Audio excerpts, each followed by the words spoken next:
বলেছেন আল কাইসু মান দানা নাফসাহু আমিলা লিমা বাদাল মাউত। ও আমার উম্মতেরা, প্রকৃত জ্ঞানী ওই ব্যক্তিরা যেই ব্যক্তিরা নিজের চিন্তা করে বেশি আর পরকালের জন্য আমল বানায়া নেয়, পরকালের জন্য সামানা তৈরি করে নেয়। আমার ভাইয়েরা বাবাজিরা, এই জন্য পরকালের চিন্তা আমাদের করা লাগবে। এই সময়ের ব্যাপারে আল্লাহর নবী বলেছেন দুনিয়া মাজরাতুল আখিরাত, এই দুনিয়া তোমাদের কর্মক্ষেত, কাজের জায়গা।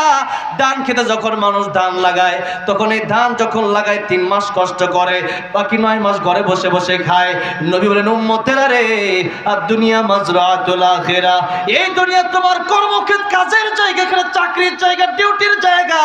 এখানে তোমরা ডিউটি করবা, ডিউটি যদি সঠিকভাবে আদায় করতে পারো, ওই কবর থেকে শুরু হবে অনন্তকালের জন্য সেই ফল তোমরা পাবা। জিন্দেগিতে তোমাদের কোনো কষ্ট করা লাগবে না, অনন্তকাল